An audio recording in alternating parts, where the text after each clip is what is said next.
When terrorists hit Garissa University exactly 2 years ago, killing 148 students and staff, it was time the country's security apparatus upped the game. A month later, the National Police Service operationalized the 15 billion shilling Integrated Communications Command and Control Center. With the coming of the IC3 Center has been a game changer for us. Now we have an officer who is permanently there and who is able to give us information that is digital. For the first time, Citizen TV is allowed inside the IC3, the nerve center of police operations in Nairobi and Mombasa. The call-taking unit receives between 27,000 to 45,000 calls every day from across the country. Out of that, the information we get here, so many have been averted because the information is true and real in most cases, and the officers go there and take action. For a country that has borne the brunt of terror attacks and witnessed a surge in domestic insecurity, the use of technology in curbing crime has been a major boost to law enforcement agencies who now have the capacity to track real-time unfolding developments.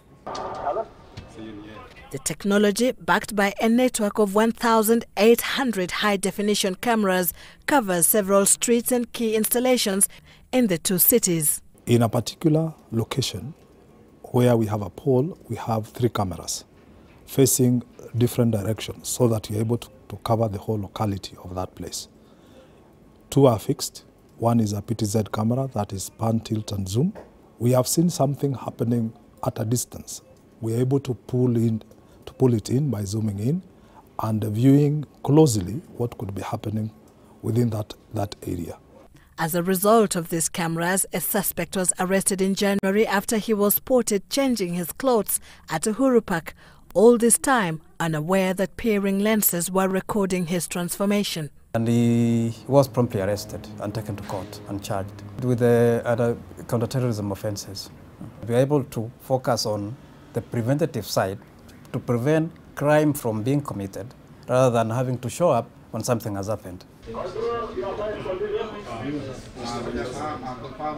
As part of the technology, all the handheld radios used by the police have been upgraded to synchronize with the command center. We are here to facilitate the officer on the ground to be able to police the ground where he is or she is, but in normal circumstances, after dispatching, action is taken by the commanders on the ground.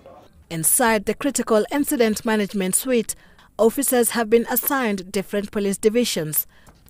From their screens, they are able to monitor the streets. The handset that we have are 4G handsets.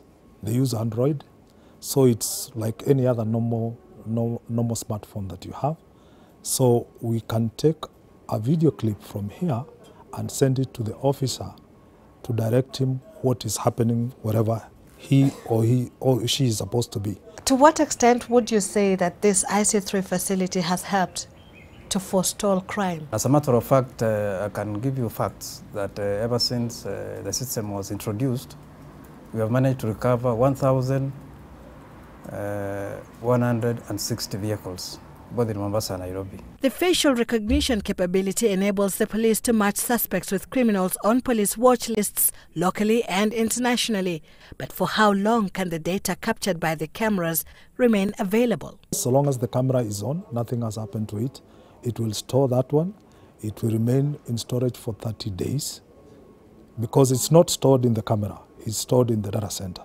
But if we were to lose the transmission connection from the camera to the storage facility, everything that happens within that camera, so long as it's on, is stored within that camera.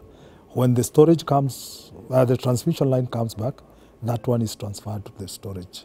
While Nairobi alone would need up to 5,000 cameras to become completely transparent, heightened surveillance is making it increasingly futile to engage in crime in a city where the big brother is always watching. Sylvia Tibet, Citizen TV.